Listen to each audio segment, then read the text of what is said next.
Rolling.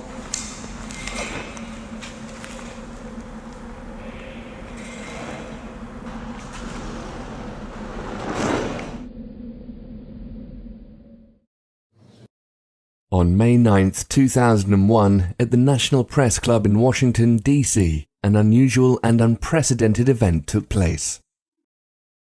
Over 20 individuals from the highest levels of the U.S. military, intelligence and aerospace industries, NASA international air traffic controllers, scientists, radar operators, pilots, and other experts with rarefied credentials and extremely high security clearances all came together to share their experiences concerning extraterrestrials and UFOs.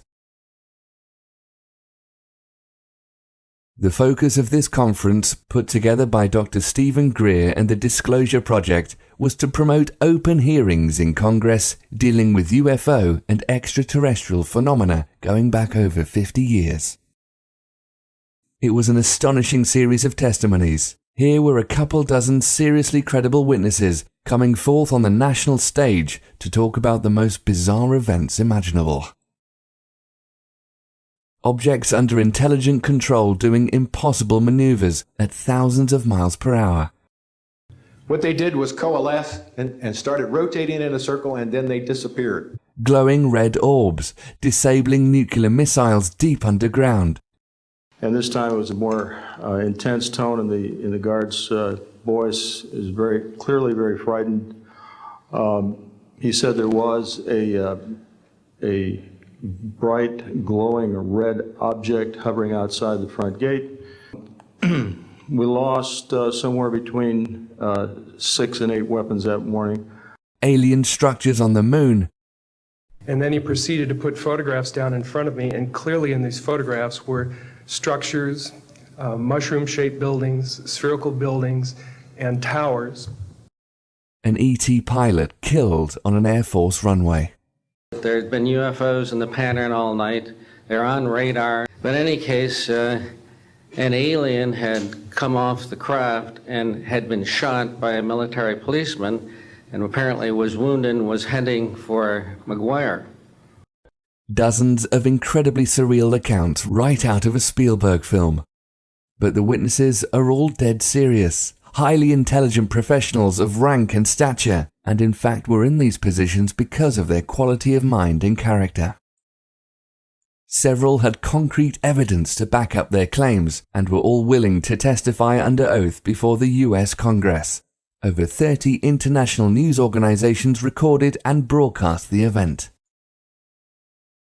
The exceptional nature of this gathering and straightforward at times emotional testimonies begged the mind-bending question, what if they're telling the truth?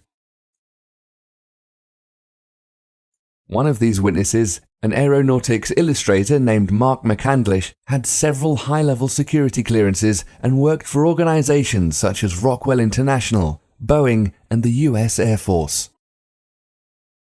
He'd spent over a decade in research and development on the main focus of the NPC event, technologies connected to UFOs and extraterrestrial vehicles.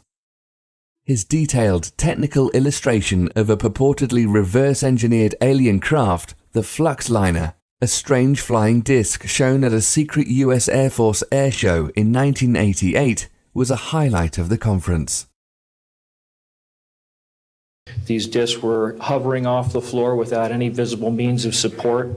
They were referred to as alien reproduction vehicles, also nicknamed the Flux Liner because they used high voltage electricity. This is a diagram that I made based on a sketch that Brad Sorensen did for me in rough form, and subsequently cleaned that drawing up and made it much more accurate.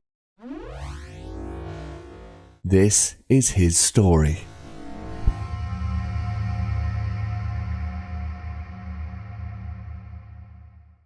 He says, you know, I gave you the basic verbal description of what I saw. He says, but somehow or other you've taken everything, all the information I gave you, and you have graphically interpreted into an image that is so close and so accurate. He said, this is really dangerous stuff here.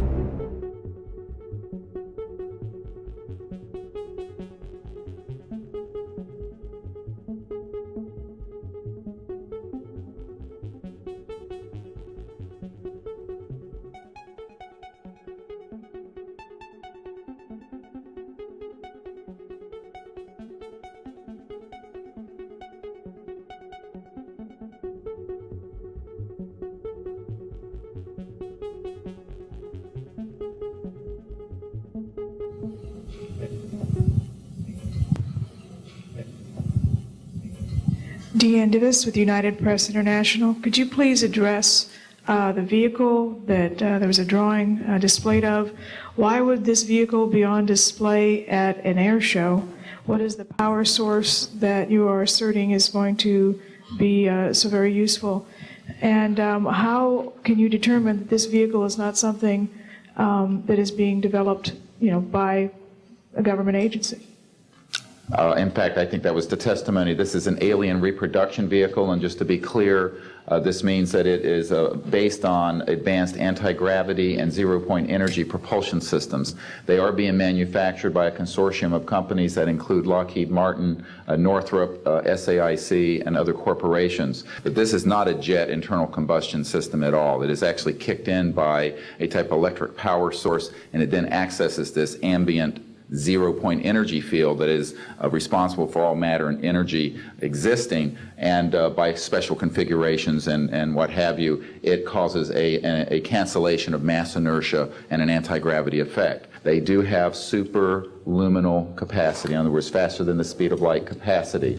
I think Mr. McCandlish and other witnesses that he's identified could go into more of the technical physics of it.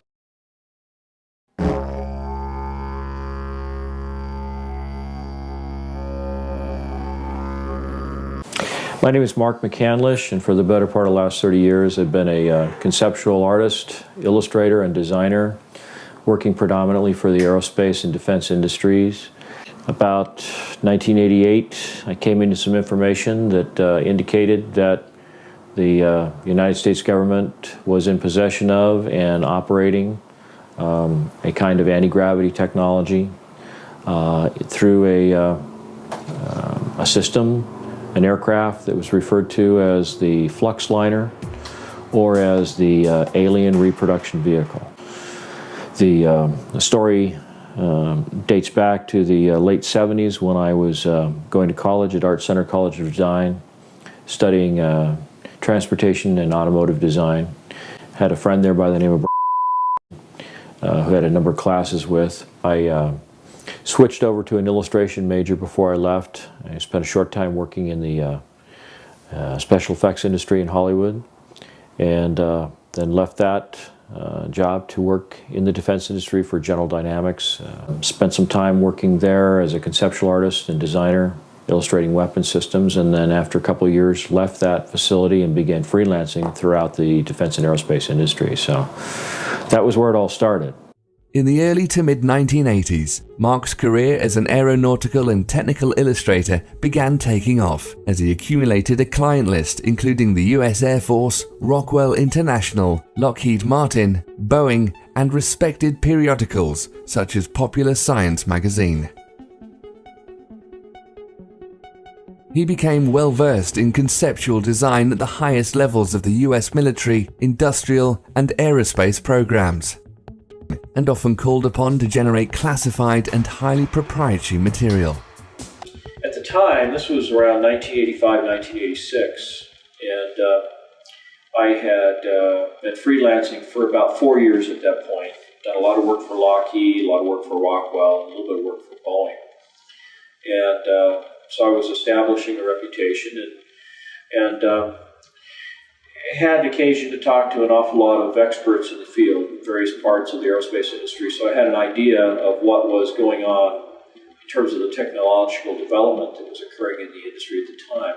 Worked on some conceptual artwork showing cutaways of some of the weapon systems and how the components inside those weapon systems interrelated to one another. I was given a lot of information. Many times I was asked to create illustrations for clients based on just verbal descriptions of what they wanted to see, because a lot of it was conceptual artwork that was supposed to put across the idea that, say, a particular aircraft that they were designing was going to be extremely fast, so it had to have all the sort of dynamic characteristics of what a really fast aircraft would have, and I had an idea of what these things looked like, so I was subscribing to some of the trade publications that were available at that time, like Aviation Week and Space Technology, and a lot of people at the magazines, test pilots, editors, and things. By the mid-1980s, he was a very successful professional artist living in Rialto, California. He had a full slate of high-profile projects and had become a very sought-after and respected talent in a very crowded field of designers and artists.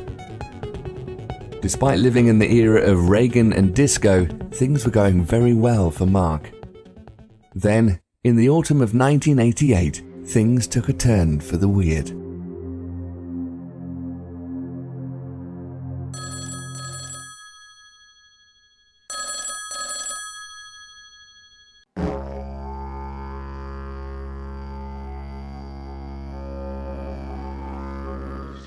Well, it turns out that this was in October that the magazine hit the newsstand. It was a November issue of Popular Science. It was called the Mach 5 Spy Plane.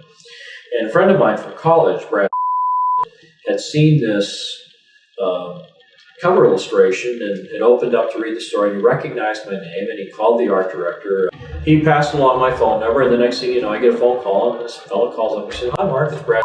And remember me?" And I said, "Yeah, we were in the transportation design curriculum at Art Center in Pasadena when we studied car design." So we got reacquainted, had lunch together, and it turned out that just a few weeks beyond that, a local Air Force base, Norton Air Force Base, was having a big air show.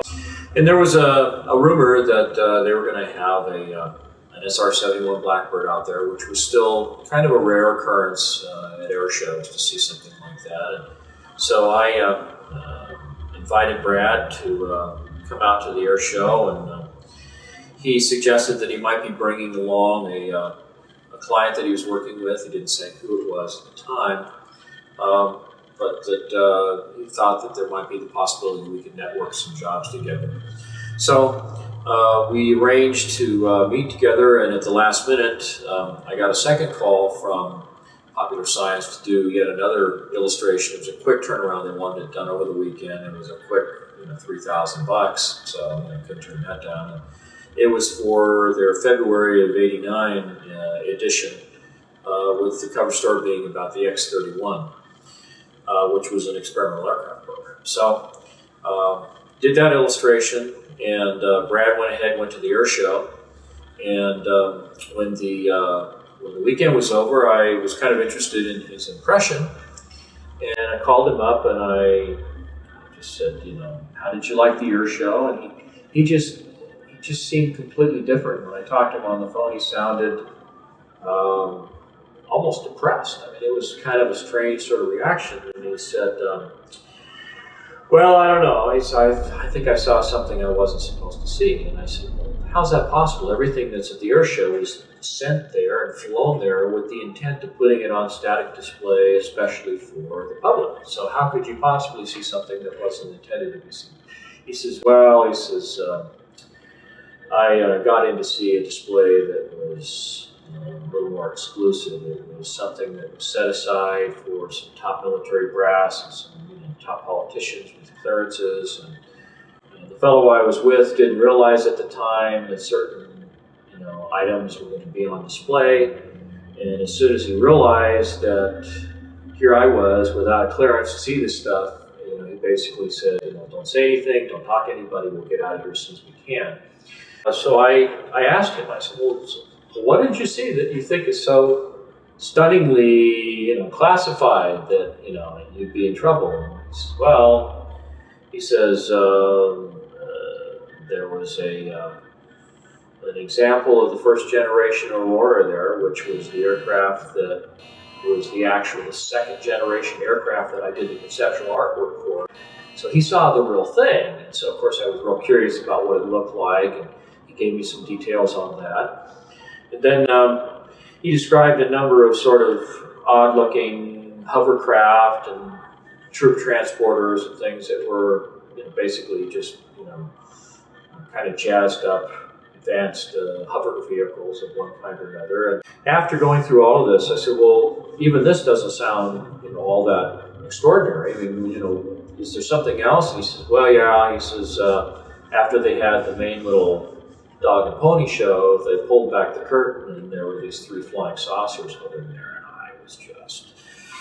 I couldn't believe my ears. I said, no, wait, did you say flying saucers? He said, yes. And I said, well, what do they look like? He says, well, it looked like something from the 1950s, like a jello bowl, flat on the bottom, sloping sides, a little terrace around the middle, and then a dome on the top with all these little bubbles around the top, and a door that looked like something off of a submarine, with the little pins that go out into the frame of the door, and the big wheel that you turn to tighten it, all this kind of stuff. The smallest one was about 24 feet in diameter at the bottom end of the craft. The medium-sized vehicle was about 60 feet in diameter, and the largest was somewhere between 125 and 130 feet in diameter. I said, well, what were they doing? Were they just sitting on the floor? He says, no, they were hovering.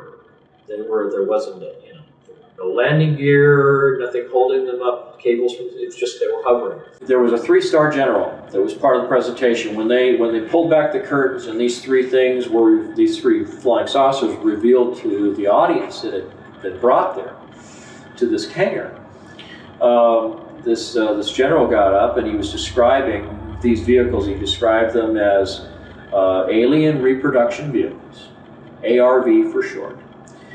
They also had a nickname for the aircraft. They called them Flux Liners. Now, flux is an electrical term for a high electrical charge. So, high electrical charge liner, a Flux Liner.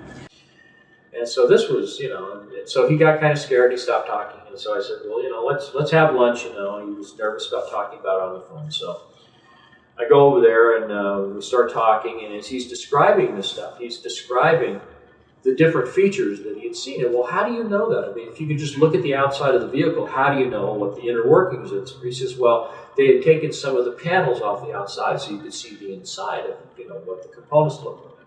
And he said it was remarkably simple. There wasn't that much to it. And I said, you were able to figure out how it worked from that? He said, well, no, they had an easel next to it with a drawing, a cutaway drawing, that showed some of the internal components, how they were arranged oriented to one another. And then they had a little a TV monitor with a tape player below it that was showing this continuous loop of this thing sitting or hovering over like a dry lake bed out in the desert somewhere. And as you would watch the tape, this thing would went from a hovering position, made these 3 little sort of hops going to the side, and then as the camera followed it, it just went straight up. It disappeared outside. It was down to nothing in just a matter of a second and a half or so. One of the things that this general had said during the presentation, one of the things that really stood out in Brad's mind was that he said that these vehicles were capable of light speed or better. The aircraft looked very old, like it had been around for decades, It had chips in the paint and runs, and you could see fingerprints and smudges and, you know, boot prints where somebody had walked up the side of it, this kind of thing. And he said that the paint that was on the outside, it looked like they'd taken a bunch of powdered lead, mixed it into a resin, and then just brush painted it right on the side of the aircraft. It looked like it was slapped together in somebody's garage, you know.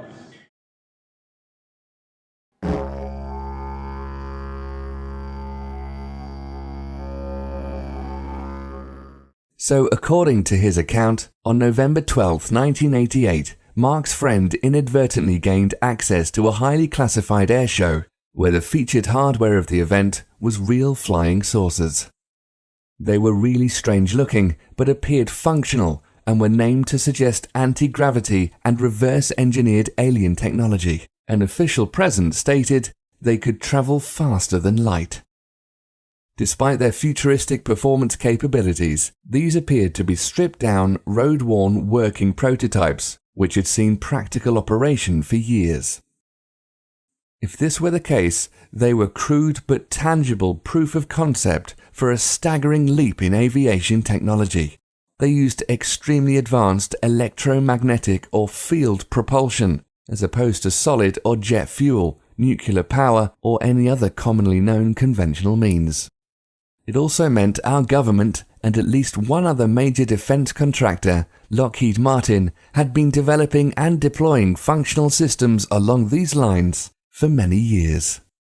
To both McCandlish and Brad, who had been working professionally for some time within what they thought were the highest levels of aeronautical design, this odd system was a sucker punch from the future.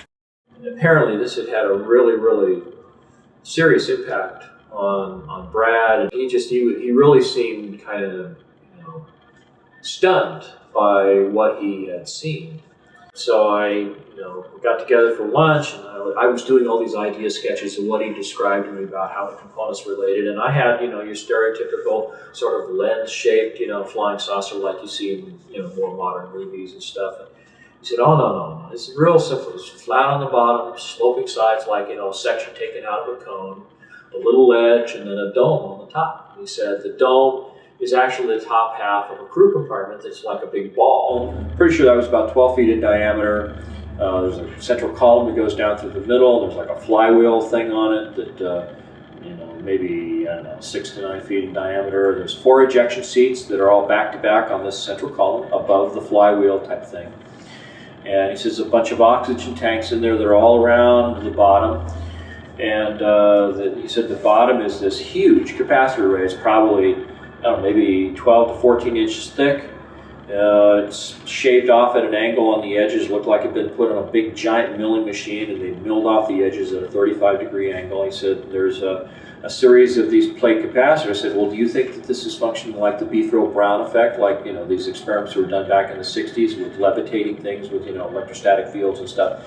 He said, well, that may be it, but he says, they told me, he said, one of the things I saw was that it was using zero-point energy, it was using scalar energy. Really? It's cool, huh? 0-point energy. Yeah, I save the best inventions for myself. Well, I've been corresponding with Tom Bearden for about 8 years at that point. We, you know, talked many times, mailed letters back and forth, talked on the phone and things. Okay, so what we have is we have a very strong argument that neither the scalar photon, that is the time-polarized photon, nor the longitudinal photon, which is over in 3 space, are individually observable. But if you somehow can combine the two, they are observable as the instantaneous quantum potential. And so I had a sense of what zero-point energy was about, and there were a lot of talk about longitudinal waves and scalar waves and cyclotronic weapons and all this kind of stuff. And so I've been following this for a while, reading Tom Bearden's work and things, and so I had a pretty good sense of what Brad was talking about, which he was a little surprised about, that I would know this already. So he opened up to me a little bit more and began telling me more and more about it. When Brad finally became frustrated with my questions, he sat down while we were in his office together, and he did this rough sketch, which I still have to this day, you know, 22 years later. And he just sat down, and right where we were sitting there at his table, he just kind of sketched out with an ink pen on a piece of legal-size white paper, and put some little handwritten call-outs around the edges that described, you know, the number of capacitor plates in each one of the little sections, that there were, you know, they were so wide at the end, and the crew compartment was definitely about 12 feet in diameter. Just kind of put all these things down as close as he could remember to the way they existed. And so I sat down with all this information, and I just began sort of drafting it out. It was at this point Mark began putting his formidable skills as a conceptual illustrator to work in uncharted territory. Taking Brad's eyewitness account, detailed descriptions, and rough sketches of the ARV, McCandlish began refining aspects of the components his friend described and piecing together an ever more precise rendition of the craft. Over the course of the next few years, he generated a series of drawings, culminating in the Flux Liner cutaway blueprint, one of the most notorious images in the history of ufology, and the mysterious realm of black-budget aircraft. I'm Jesse Ventura, and this is Conspiracy Theory. This was called the Flux Liner. This is probably the strangest one you've shown me yet. This actually flies? It actually flies on the principles of high voltage electrical charges. This is the original, one of the original blueprints of the alien reproduction vehicle, which I produced in March of 1989. It was put together by accumulating a lot of verbal testimony from Brad and later from a number of other sources, including Ken Sellen and some other people that I talked to who had some contact or information about the vehicle.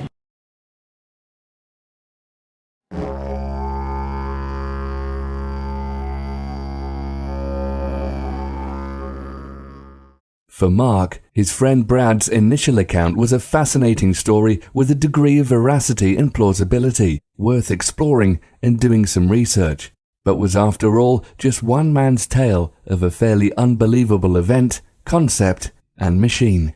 However, this subsequent research led Mark to some other very compelling eyewitnesses, official documentation, including numerous scientific patents, and other sources, such as respected quantum physicists, which finally convinced him of the likelihood that the ARV might be a very real thing.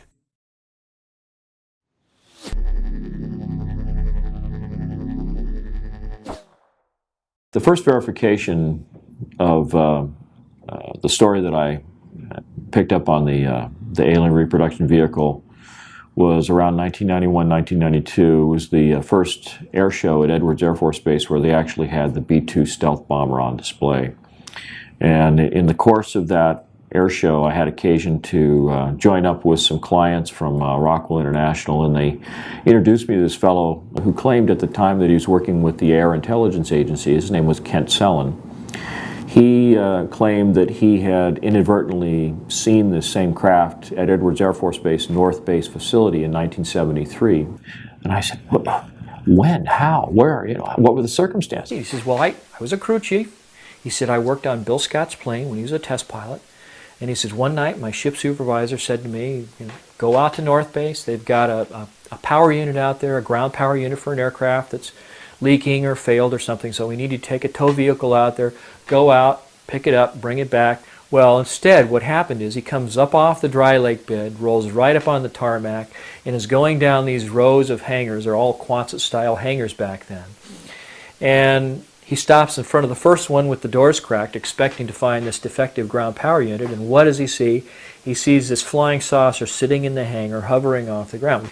So I said, well, what happened? He says, well, this thing, you know, was flat on the bottom, sloping sides, a little ledge around there, and then a dome on the top with these little glass things on top. Looked like there was a camera under each one.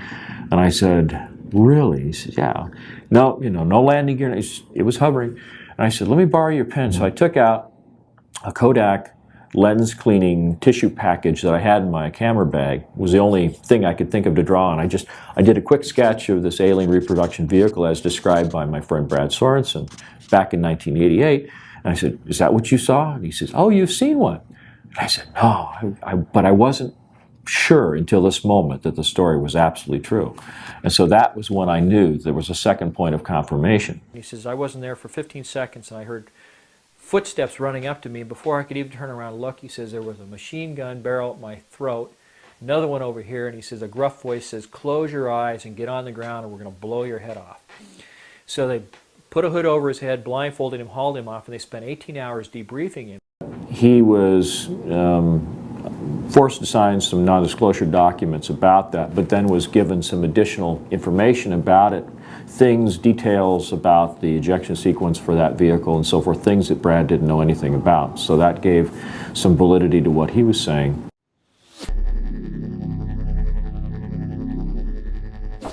In addition to Kent Sellen, there is at least one other witness on record testifying to the existence of what he describes as a UFO at Norton Air Force Base, which may well have been the ARV. I can discuss Norton Air Force Base, and that as a result of all the military airlift command bases under me for their facilities, that there was one facility at Norton Air Force Base that was close hold. Not even the wing commander there could know what was going on. And during that time period, throughout my career, it was always rumored by the pilots that that was a cover for, in fact, a location of one UFO craft.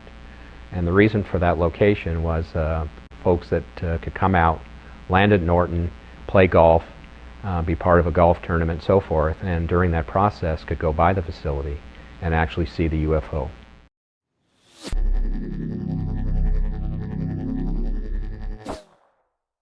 I became so excited about the prospect that this thing really was real and that there really was some technology about it. And so every chance I got, I would strike up a conversation with someone I knew in the industry, and I'd ask them if they'd ever heard anything about this. I was talking to a fellow by the name of Paul Shepard, who was a UFO investigator. I felt that he'd have, a little bit more knowledge about the kinds of things that were going on in this area of research. And he put me in touch with a couple of gentlemen, Gordon Novell and George Ulick, who was a physicist with Hercules Aerospace up in Sandy, Utah. And they were very interested in this story. I started off as an aeronautical engineer when I was in college, and I got real interested in what makes UFOs go. And so I just kind of pursued the trail of the technology as opposed to the aliens and that kind of stuff. And that's all I do, is pursue the technology. And I got lucky, got very, very lucky, and got my hands on a cutaway of their bird. One of them had an ongoing correspondence with UFO researcher Wendell Stevens, a retired lieutenant colonel from the Air Force, who'd participated in sort of these UFO chasing exercises up around the Arctic many, many years ago. So Gordon sent a request off to Wendell Stevens saying, we know that you have this big photo archive of all these different UFOs that have been seen over the years. Do you have any photography that even resembles what we're describing in this drawing that I had done? And it turned out that there was a case. I obtained photographs that were taken in 1967 by a military pilot, Harvey Williams, flying a C-47 for the Air Force at 12,000 feet, approximately 25 miles southwest of Provo, Utah. This particular vehicle matches the so-called ARV in all proportions and respects in terms of the detail of the shape of the craft. It really bore a striking resemblance to the ARV, with one possible exception, and that was that the synthetic vision system, little bubbles that accommodated the camera systems on the outside of this thing, were quite a bit larger than the ones that Brad had reported. And so when I thought back to something that Brad had said, and that was that many of the components on the ARV, like the ejection seats and the camera systems, were all off-the-shelf components. He said that the ones that he saw in 1988 looked just like the little bubbles you see hanging from the ceiling in the casinos in Las Vegas. So when I thought back to the camera systems that were available in 1966, of course they were much larger than they were in 1988, and so the larger acrylic bubbles seemed, to give some veracity to the photography as it was presented in these pictures taken by Harvey Williams.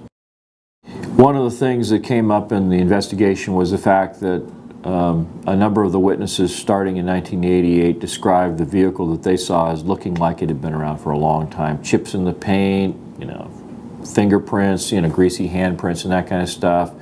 the material around where the Zeus fasteners brought the panels together, all chipped and scratched and stuff like it had been around for a long time. When I talked in 1991 or 92 to Kent Sullen, he clarified that he'd seen this thing in 1973, which was, 15 years or something earlier than that. And then the photographs from Wendell Stevens showed that this thing may have been operational as early as, June or July of 1966. So it certainly supported the idea that this thing had been around for quite a while, maybe even earlier than that.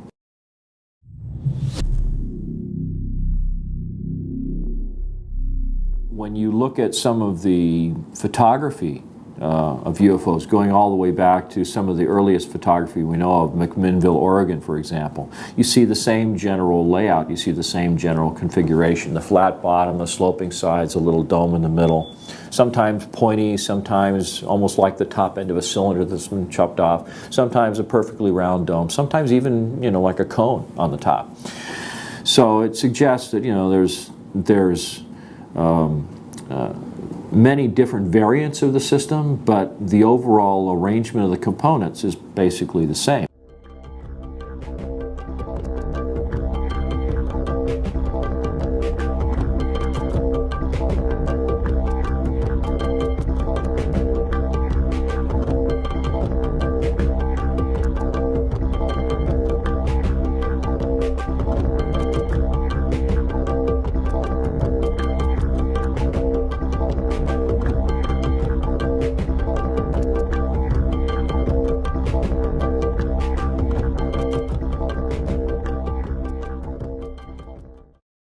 And I kept saying to myself, this is just too much of a coincidence. Maybe this goes back a lot further than anybody knows. In fact, in a translation of a Sanskrit text written by a Middle Eastern king in the 11th century, there were references to Vimanas, or flying machines, with a propulsion system bearing a striking resemblance to that of the ARV. Strong and durable must the body of Vimana be made, like a great flying bird of light material. Inside, one must put the Mercury engine, with its iron heating apparatus underneath. By means of the power latent in the Mercury which sets the driving whirlwind in motion, a man sitting inside may travel a great distance in the sky. One of the things that they describe when you read up on the literature surrounding these so-called Vimanas was the so-called Mercury vortex or Mercury turbine engine. I see the word Vimana. Can you describe how that relates? Well, this is something that I spent a lot of time reading up about the so-called Mercury turbine generators or Mercury vortex generators described in some of these ancient Sumerian texts. And so I started looking at the possibility that there had to be some kind of circulation going on in the Mercury itself. So that was the kind of thing that I visualized would be going on inside the chamber. The central column has a number of components, a couple of counter-rotating cylinders. It sounds very much like the device that the Nazis were developing in the Wenceslas mine in Poland towards the end of the Second World War. There seems to be some evidence that they were trying to develop some kind of an anti-gravity propulsion system or a zero-point energy device. Apparently, if we're talking about systems using components and processes similar to the ARV, we can't ignore the Nazis. I think it was Timothy Good published a story, maybe above top secret, where he found a researcher who was following developments by the Nazis at the end of the Second World War, and it looked like they'd been developing flying saucers up in Poland in the Wenceslas mine, and they had this thing that looked like Stonehenge, where they had all these high voltage cables coming into it and these chains that would hold something down, and they had this thing called the bell, the Das Glocke.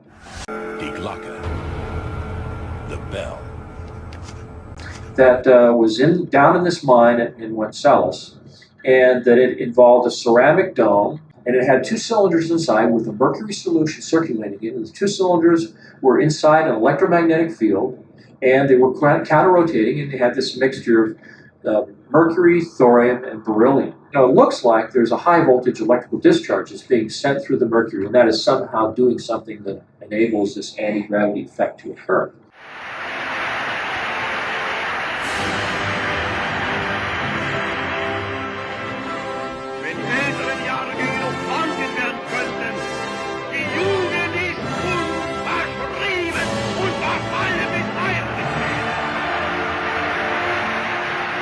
Besides rumors about Hitler's top scientists and the mythology of ancient kings, there were other instances where a central core involving mercury and other components similar to the ARV were reported.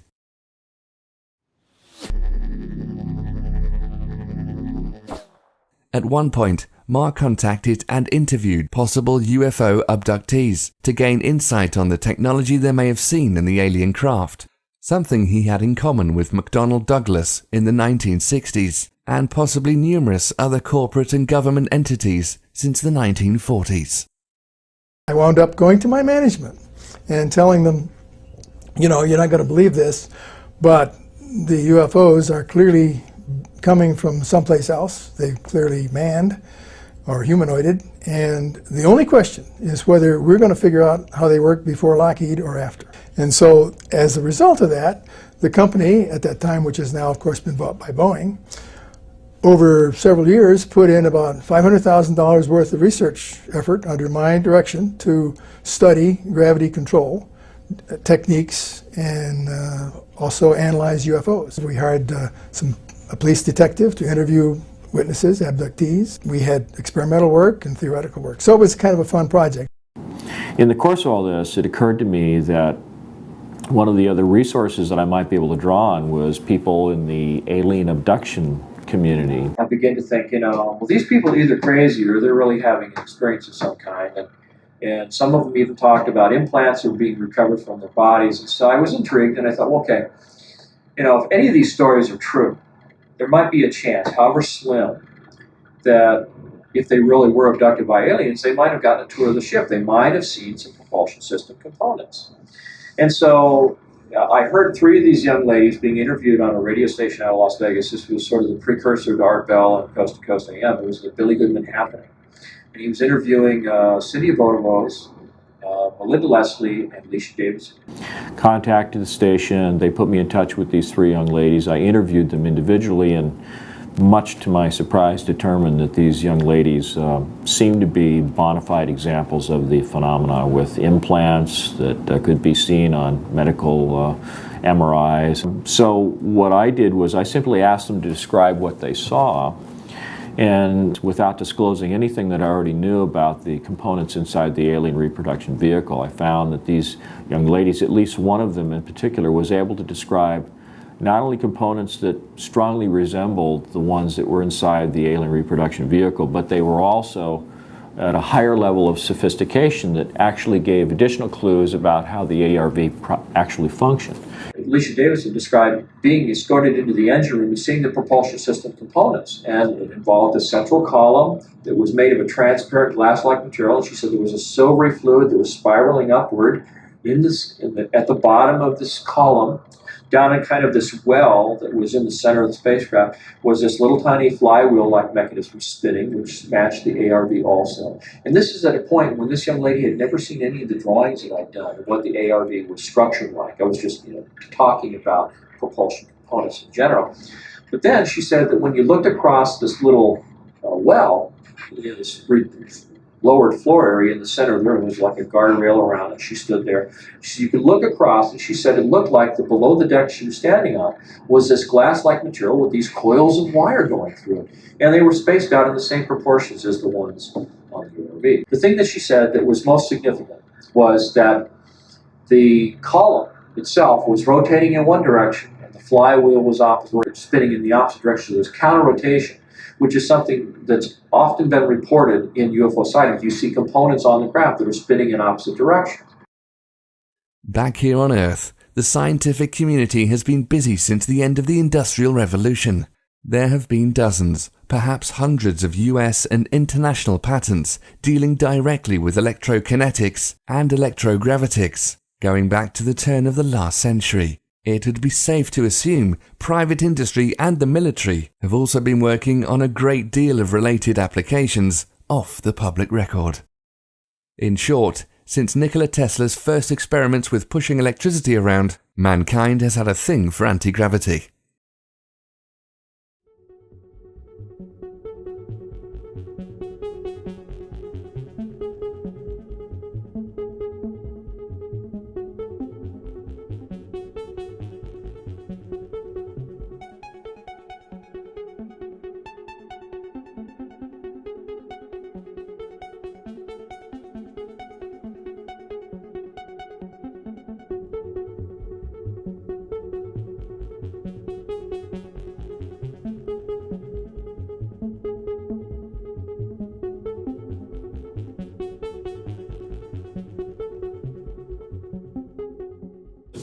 if you look at these two illustrations, this is a patent that was secured in May 30th, 1967 by James Frank King, Jr., who happened to work with Thomas Townsend Brown in the labs of Agnew Bonson. But you can see a striking similarity between the two vehicles. On the one hand, you've got a sort of a frustrum-shaped fuselage section. You've got a series of coils that wrap around the crew compartment, although the crew compartment in this instance is more of a cylinder. But you also have a central column that goes down through the middle, and you have this capacitor section that's in the bottom. And then you have these little flight control mechanisms here. You know, I find it really remarkable that there's so much similarity between the two objects. Mm-hmm. And when is that patent from? May 30th, 1967. It's called a magneto-hydrodynamic propulsion apparatus. And so I started thinking, well, maybe it's like a cyclotron. Maybe there's an electrical discharge from this. Basically, this whole thing looks like a giant Tesla coil. It's got the capacitor array. It's got, you know, a central column that looks like the secondary windings of a Tesla coil. And this might even go back to something that Nikola Tesla discovered back in the 1940s, and, you know, it just was all hushed up, and all the UFO sightings we've ever seen were something that came from Nikola Tesla and not from another planet. And I mean, these are the things that were all going through my head at the time. So it was really surprising to find all the different sources that I encountered that seemed to provide useful information as to how this thing was made, how it worked, what its energy sources were, and it was all really fascinating to me, and that's one of the reasons I pursued it. It wasn't because I was, you know, like I say, trying to breach national security. I was just insatiably curious about how these things work.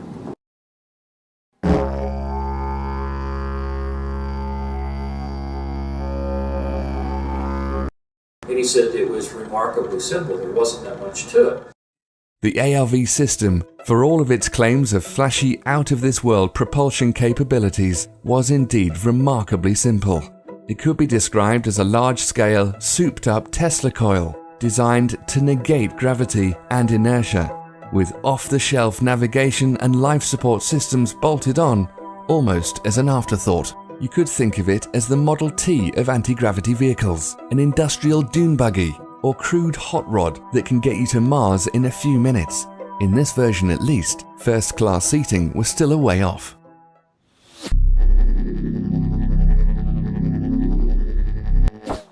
From everything I've been able to gather, it helps to understand what some of the components are. There's a large capacitor array on the bottom of the craft. It's in the smallest version, it's 24 feet in diameter. The outer edge of the plates and the capacitor section itself are shaved off at that same 35-degree angle. So you have a series of plates that are progressively smaller as you get higher and higher in the stack. And there's 48 sections that are all set up like that. Through the middle of the crew compartment is a central column that's called the amplifier section that's in the middle of the craft. On the very center point of that column is what looks like a large 9-foot diameter flywheel type mechanism. Then around the belt line of the crew compartment is about a 2-foot wide coil of wire that's embedded in the same glass-like material that the capacitor section plates are embedded in. And there's a kind of flange or fairing that traps the top and the bottom surfaces of the coil. You can see that it traps it there and at the top. But in between are a series of explosive bolts that run all the way around the craft. They said above this ledge there is looks like a door out of, you know, your stereotypical cartoon submarine. You know, it has a steel frame that's embedded in the side of this protruded sphere that makes up the crew compartment. And he said, and it had a wheel on it with little spokes that you would turn like an old, you know, Captain Nemo submarine, with the pins that would go out and lock into the door frame, and it had a seal on it so it'd be airtight. And then the ejection seats are mounted back to back. There's 4 of them in the smallest version of the craft, and they're mounted on this central column on a set of rails. And in the event of an ejection, the explosive bolts separate the top and the bottom halves of the crew compartment, and the entire outer sheath of the central column pulls away along with the upper half of the crew compartment and the ejection seats. This crew compartment sphere can actually function as kind of a rudimentary re-entry vehicle coming down through the atmosphere, and then once you get, say, below 4 14, 15, 16,000 feet. The thing will pop a chute out the top, and the ejection seats drop off on these rails one by one, and the pilot can drift down in a parachute or with a parachute. Because this flywheel-like mechanism is turning all the time, the individual pilot or crew members have a kind of a pan that's right below the front of the ejection seat that affords them a place to put their feet. Now, the control system on the vehicle, on the ejection seat that the pilot sits in, on the one hand it looks like a high voltage potentiometer, or like a rheostat on the one side, that has a couple of big heavy duty cables that come out of it and goes into the central column. And that's basically the amount of power that he has in the system. And on the other side, there was sort of an inverted J-shaped piece of metal that came up and over like that had a sphere on it. Now, on the bottom of the sphere, there is a sort of a bowl that's sort of slightly larger in diameter, but it conforms to the shape of this sphere. Of all the components of the ARV, the navigation system, while perfectly logical and even elegant in its design, has to be the strangest one. It's an entirely unknown paradigm in steering an aircraft or anything else, yet makes perfect technical sense. If one were to make the case for truly alien aspects of the alien reproduction vehicle, this might be the first example they'd use. The sphere itself appears to be a kind of a domed arrangement where you have a number of fiber optic leads that come into the sphere, and for each one of the 48 capacitor arrays there's a series of sensors that are then used to sort of relay information to the individual plates. And so then on the bottom of this you have a bowl that moves around and can be used to convey the commands of the pilot in terms of what he wants to do in terms of shaping the field around the vehicle.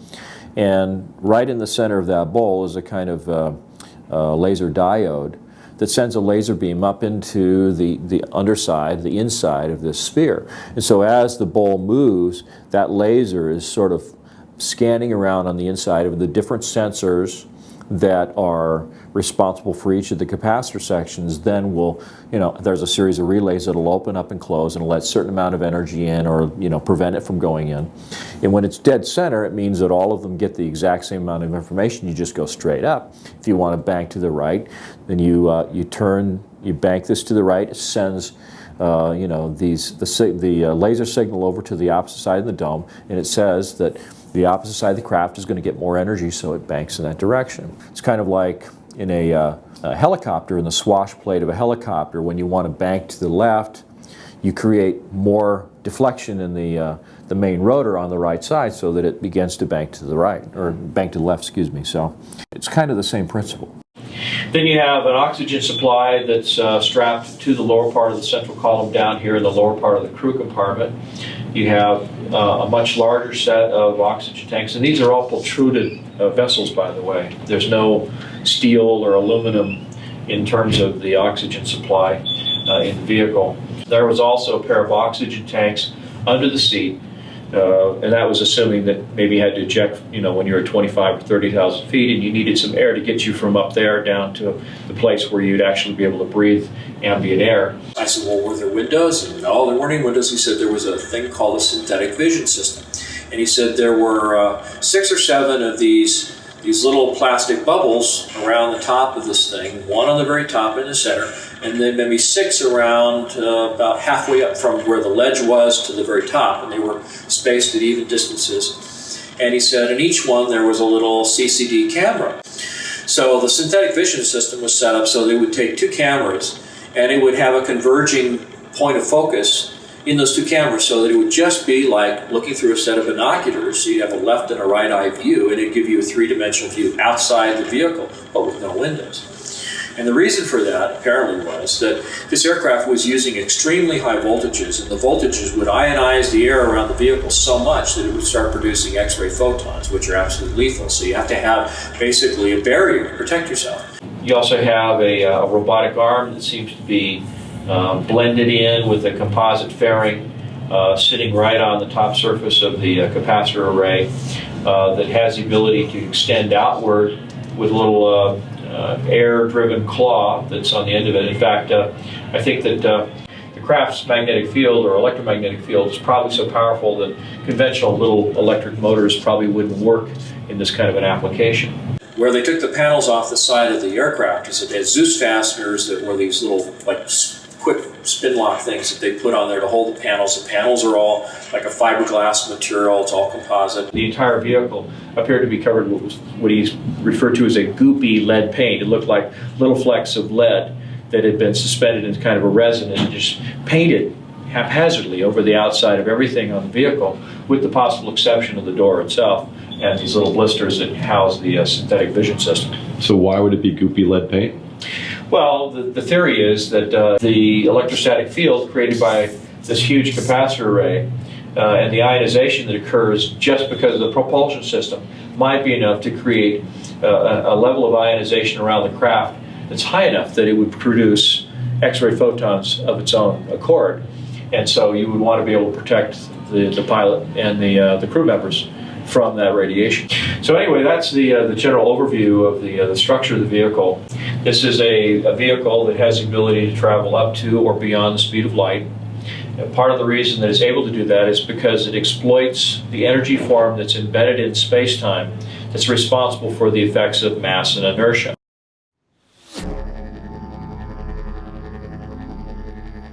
So here we have a configuration of various components, creating a system that's somehow capable of producing and maintaining an insane amount of energy in a concentrated field around the vehicle.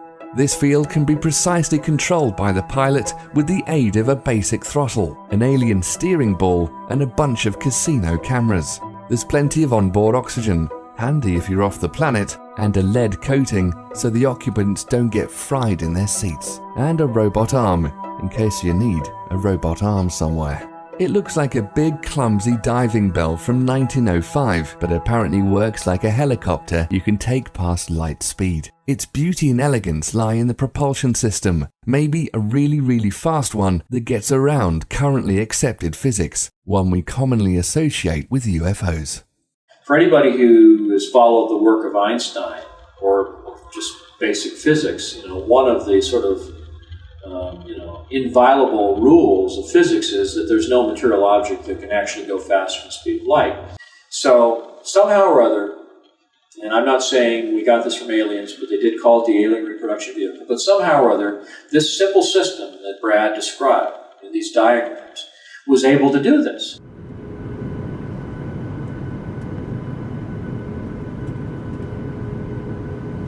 So I began looking at the scientific literature. I was looking at this scalar energy, anything I could find on zero-point energy, scalar energy, quantum zero-point fluctuations of the vacuum, I think is a more technical physics term that they use in the literature.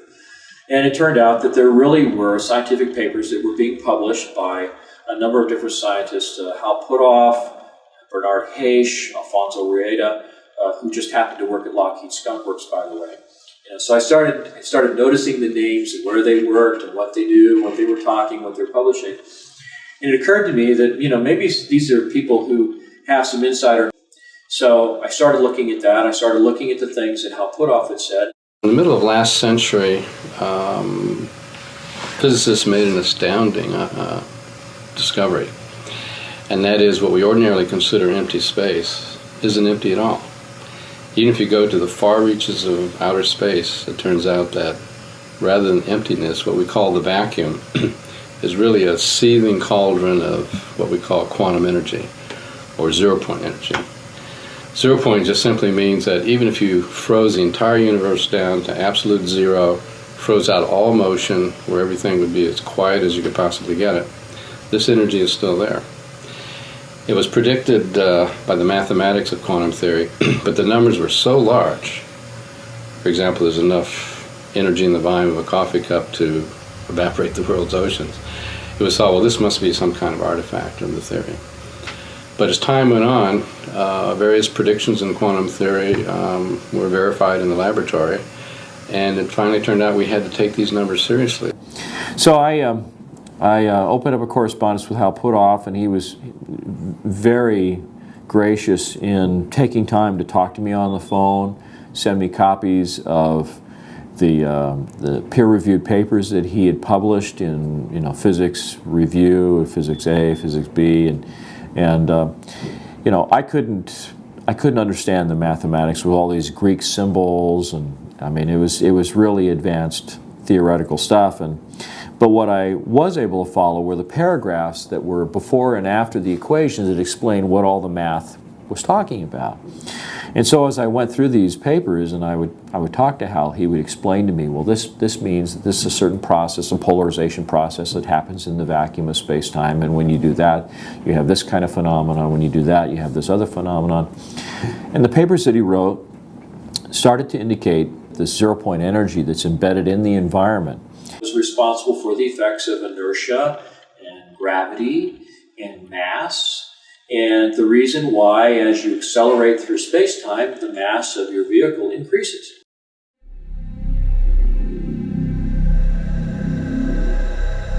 So in a sense, if you find the right way to do it, you can actually sort of reduce the mass of an object. And if you can do that, then of course it takes less propulsive force to push it around. It means that it can go a lot faster because it's not limited by the amount of mass that it increases to as it accelerates. In fact, it may in fact be a situation where the faster you go, the more energy you have available to continue the acceleration process, and at the same time the mass is becoming relatively less and less and less. So it really enables the possibility of being able to go faster than the speed of light without violating general relativity, and that was the most fascinating aspect of the whole thing. You're drawing energy from the environment, and in the process of doing that, you're enabling the craft to not only demass itself, but basically conserve energy by using the flux in the vacuum of space-time as the power source for your propulsion system. So literally, the faster you go, the more energy you have available that you convert into propulsive force, and the lower the relative mass of the vehicle becomes. So it's actually sort of an inversely proportional kind of a relationship. Most scientists, with an instant response, would think on special relativity terms and say, well, the velocity of light is a limitation. You can't go faster than the speed of light. And therefore, to conceive of us exploring stars or other people coming here, it's too far. They just can't get from here to there. We might explore our own solar system, but that's probably as far as we're going to get. But the truth of the matter is that in general relativity, that's not the case. There are options there. That limitation now has begun to evaporate due to the new understandings and predictions coming out of general relativity. So that's not the issue. And so I was starting to learn about the technology and how it might be playing a role in the function of this craft. The craft, of course, had oxygen tanks and stuff in it, so it really suggested that the thing was capable of going out into space. So the idea was that somehow this vehicle is able to sort of skirt the law in a way that allows it to do these things that are unheard of.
Well, I understood that, there were probably, some kind of a powerful electrostatic field involved with the capacitor array. There was obviously an electromagnetic field that was forming around this ring of wire that ran around the crew compartment, and that would form a kind of donut-shaped or toroid-shaped electromagnetic field with field lines stroking right through the middle of the craft, which happened to be where there was this large central column. Now, the central column was supposed to be the most secret part of the vehicle. Brad didn't seem to know too much about that, but he said that it used mercury in some form. He thought it might use it as a noble gas, vaporized mercury. The mercury, based on a number of accounts, appears to circulate in a kind of a closed loop system that runs down through the cylinder in the middle and then back up in the space between the inner cylinder and the outer cylinder. And there's a counter-rotation kind of a mechanism that's occurring there too. And at the midpoint is this thing that looks like a flywheel. But in effect, what I think its actual function is similar to what is called a homopolar generator, where you can use the centrifugal forces of a disc, a conducting metal disc that's spinning, to actually throw the electrons in the material out to the edge, where they can be literally tapped off with something that looks like a brush that has conductive bristles. Now, I believe that what happens is that this vehicle develops probably several million volts of voltage. And the sheer power of the electrostatic field that is created in this capacitor array actually has the ability to polarize the surrounding space-time. And it polarizes the so-called zero-point energy that is embedded in the space-time. So it creates kind of a positive and a negative aspect to the status of that zero-point energy that's surrounding the vehicle. So just to kind of give a little background, the idea of a space warp works on the principle of expanding and contracting space in such a way that allows you to go somewhere very, very quickly. What this does is it leads to something that was described by Michel Alcubierre in his 1994 paper on warp drive, the creation of a warp drive that would not violate general relativity. And one of the things that he was suggesting was that you would be able to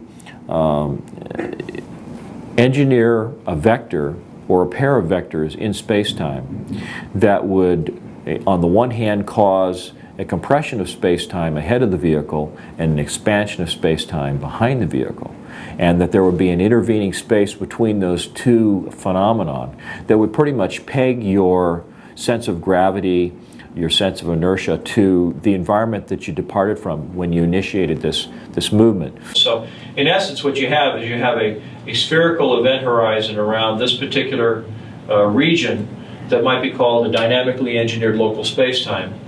And this particular region is set up in such a way that it creates these influences in the surrounding metric in such a way that it also creates a vector that goes in this direction. And so it's kind of like having, it's almost like having a black hole ahead of you and an expansion of space-time behind you.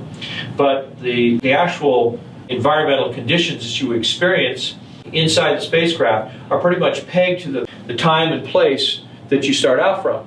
So you don't have any sense of g-forces or being moved around. You don't have any sense of acceleration, because the entire pocket of space-time that you're encapsulated in is being accelerated by the vectors that are created around the system.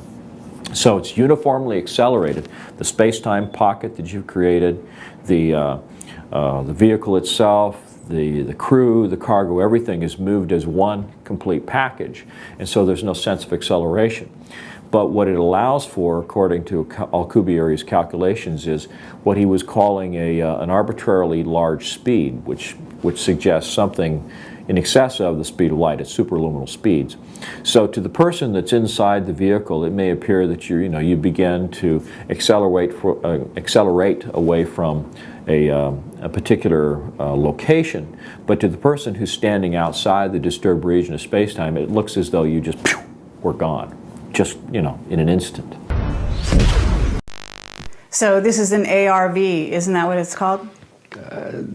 That's what some people call it. We call it RAM, Replication Alien Machine. Oh, I see.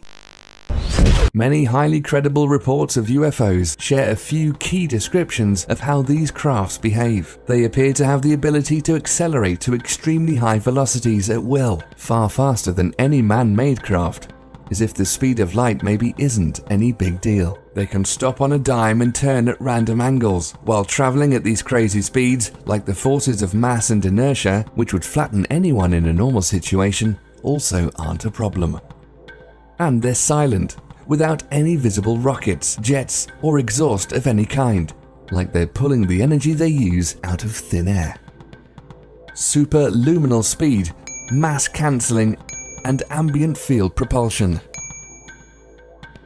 All apparently standard in the mid-80s model Fluxliner. This makes the ARV a seriously badass means of getting around, and kind of a missing link between Roswell and one of these. Once we retrieved, back in the 30s and 40s and 50s, several of these extraterrestrial vehicles and began to study them, we combined that knowledge with knowledge we already had. Because remember, we had some people like T. Townsend Brown who were studying anti-gravity, quite independent of this issue, back in the 20s, 30s, and 40s. But when their information got combined with studying these spacecraft, they figured out, this is how they're working. And according to the latest revelations in quantum physics, all this is possible by tapping into the sea of raw energy we're all just floating around in. There's plenty of energy in the pure raw vacuum. The new physics since quantum mechanics, the vacuum is a source of energy, but it's a peculiar kind of energy. Let me explain the peculiar kind. When a bird flies in and sits on a power line, he sits on a very high potential.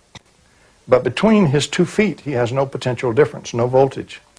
And so even though from the line to the ground, it may be 100 million volts, the little bird can sit very happily with his feet on this supposed 100 million volt line, and he has no volts across his body. He's very happy and doesn't even know it. Let him touch one of his feet to the slightest thing that has the slightest difference there, and he'll fry to a greasy spot. Now, in the vacuum, we have the same thing. We have an extremely high potential or charge of the vacuum, but we're immersed in the vacuum. So they were modeling the universe as being sort of this empty, material-free environment that had this energy that was embedded in it, almost like a fluid in a way, that it had all of this potential that you couldn't see until you found a way of driving it out of this homogeneous sort of state of equilibrium and getting to do usable work. I'm trying to remember exactly how I met Tom. I think we met at a UFO Congress in Laughlin, Nevada for the first time. We'd been corresponding for quite a while. Now, what is zero-point energy? I'm going to show you many different definitions, but let me quote Nikola Tesla. In 1891, the world's greatest electrical futurist, Nikola Tesla, stated, quote, "Throughout space, there is energy. Is this energy static or kinetic? If static, our hopes are in vain. If kinetic, and we know for certain it is, then it is a mere question of time when men will succeed in attaching their machinery to the very wheelwork of nature. Many generations may pass, but in time our machinery will be driven by a power obtainable at any point in the universe." And so there, ladies and gentlemen, is the basic birth of the concept of zero-point energy.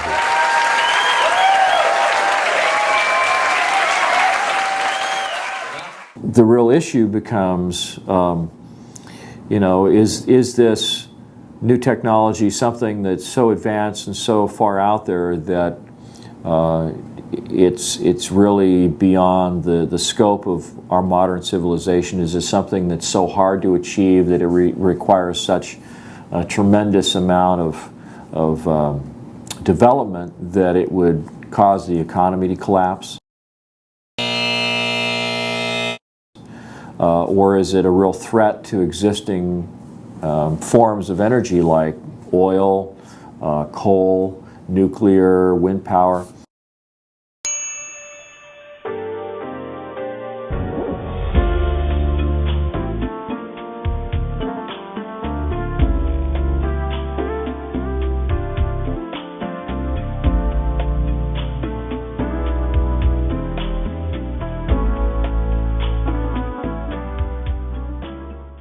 By the mid-50s, they knew that this would be the end of the oil cartels and the international financial petrodollar system. And this is very important. It means that we, Homo sapiens, have the ability to access this so-called zero-point field of energy, which is the ambient field of energy from which all matter and energy is fluxing, and can access that energy and generate all the power we need to run this planet without fossil fuels or pollution. So this stuff really works? Certainly does. Oh, well, lots of luck! Oh.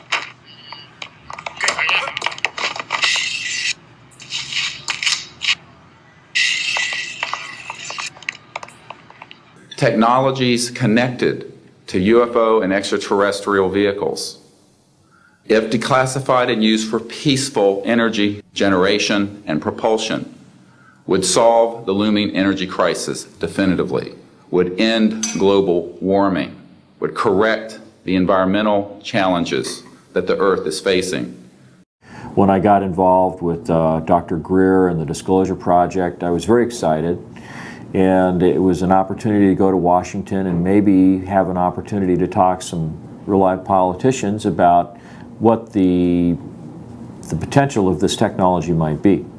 I was really hopeful that we would see some kind of a door open publicly, and that the government would show that it was willing to have a conversation, a dialogue about the technology.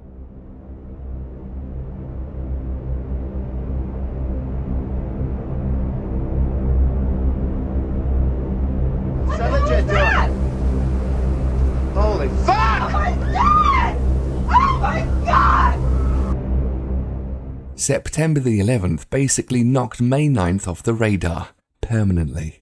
But it didn't lessen the potential importance of the spring conference or the issues involved. It did, however, allow the Bush administration to spend $1 trillion of our money on a war based on lies.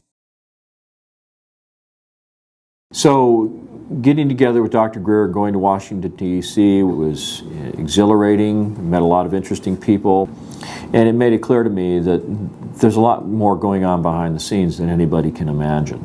I mean, just the sheer volume of the stories and the accounts, the experiences that these people have had, when taken as a whole, you can see that there's this whole other level of things going on that nobody knows about.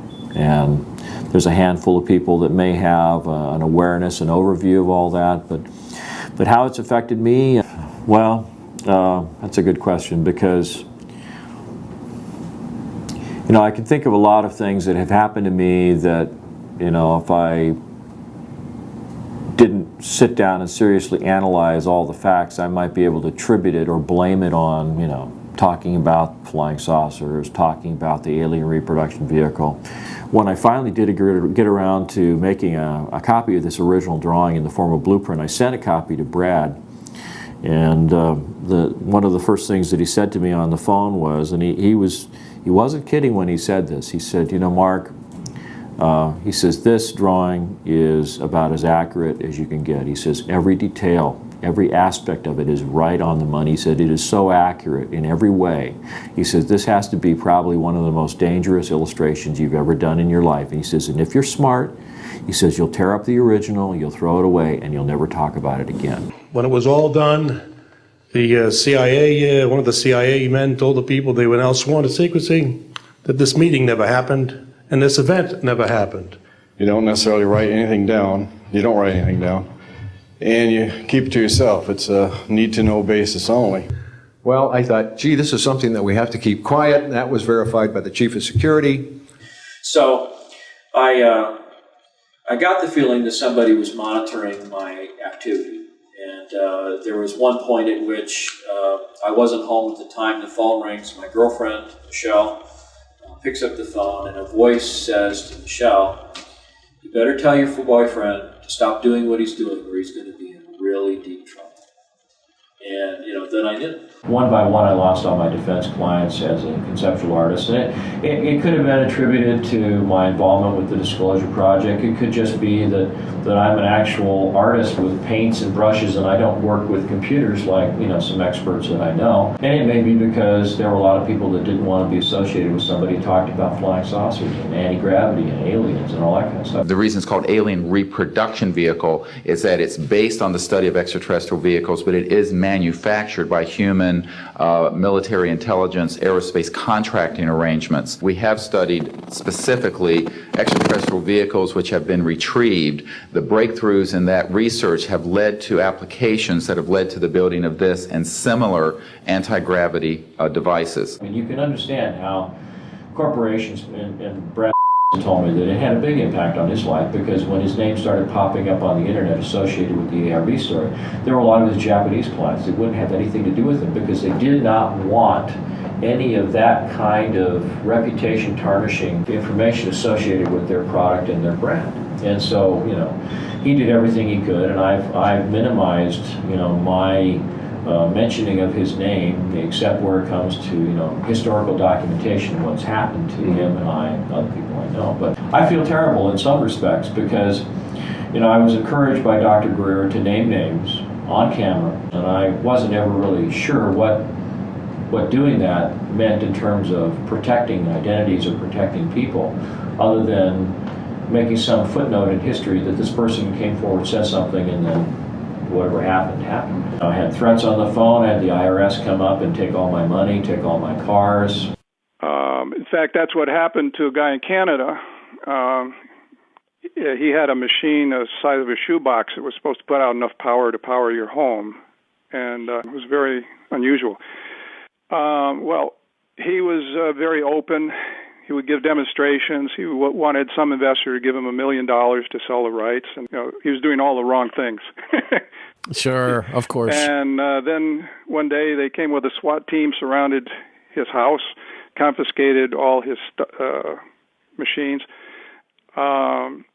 put him in jail, and said, if you want to get out of jail, you have to sign this paper that says you'll not work in this technology any further. So the pretense of why they arrested him, they claimed that he was harboring weapons of mass destruction, terrorism weapons. They create a very time-stable pattern. It's sort of like, look... Again, 14 times.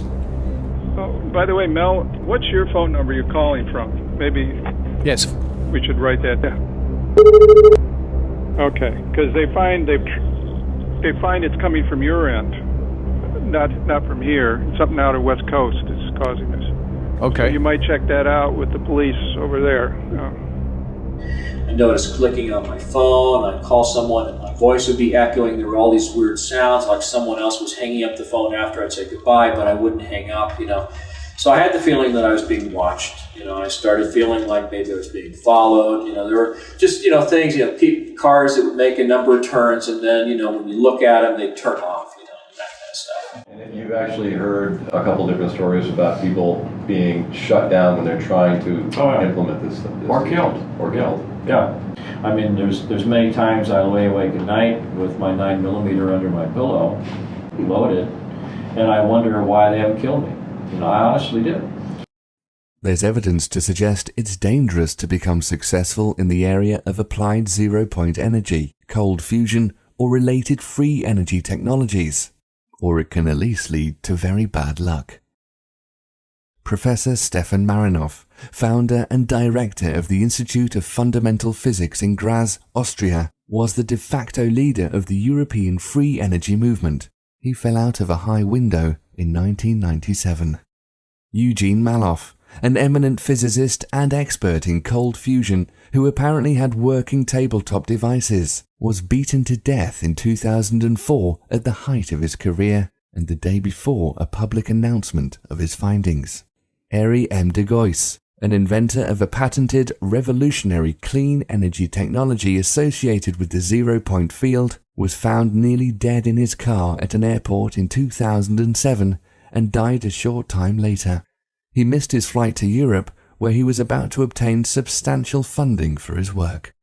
Then there's Mark Tomian, a brilliant physicist and inventor of the patented star drive, a system remarkably similar to the ARVs in its use of zero-point energy and related spaceflight applications. He and McCandlish had corresponded numerous times before his unexpected death in his home in 2009. This was 2 weeks after the successful trial of a working prototype for a key component of his system. And if I woke up tomorrow on the other side of the veil, I wouldn't be surprised, honestly. I really wouldn't.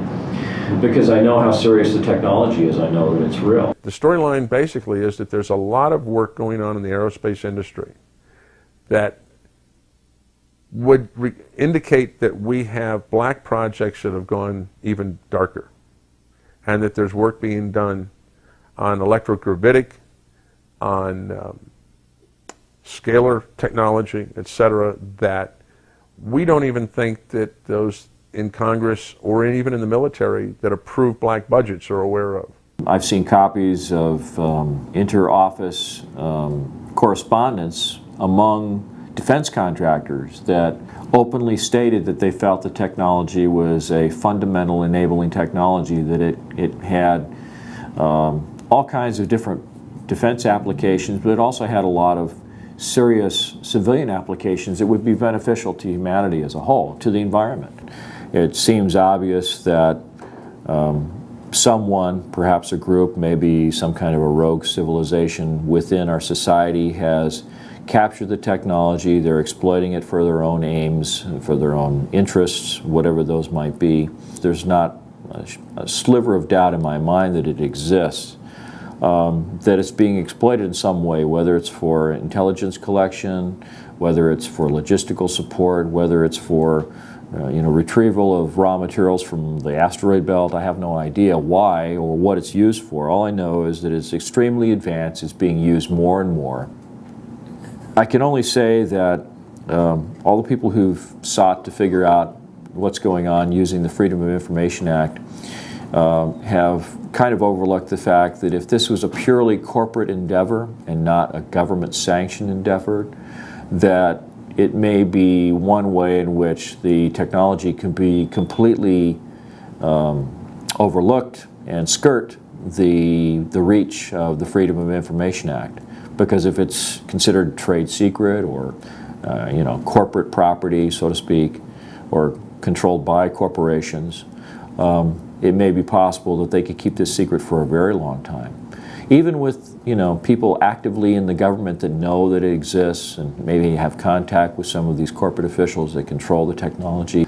So, you're kind of left with a big question mark as to where's all this advanced technology going and what's it being used for?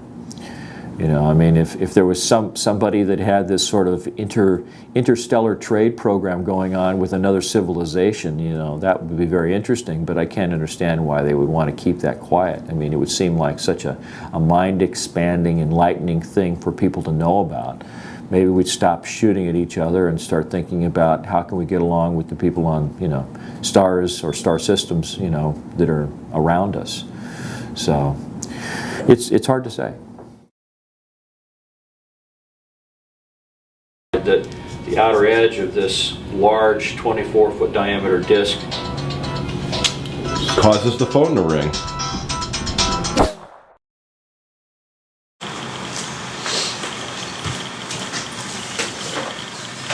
Hello, I'm trying to look cool. Do I look cool?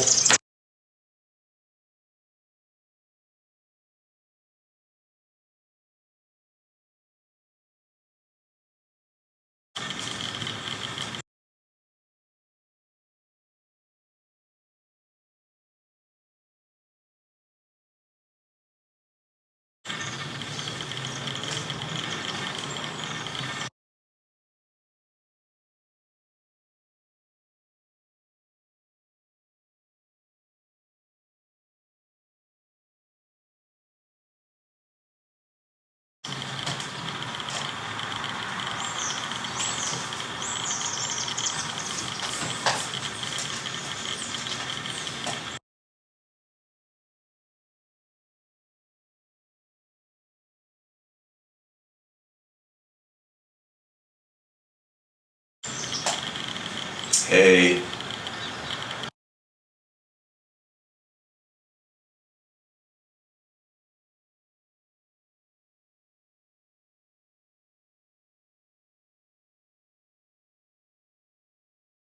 Yep, this is me on camera.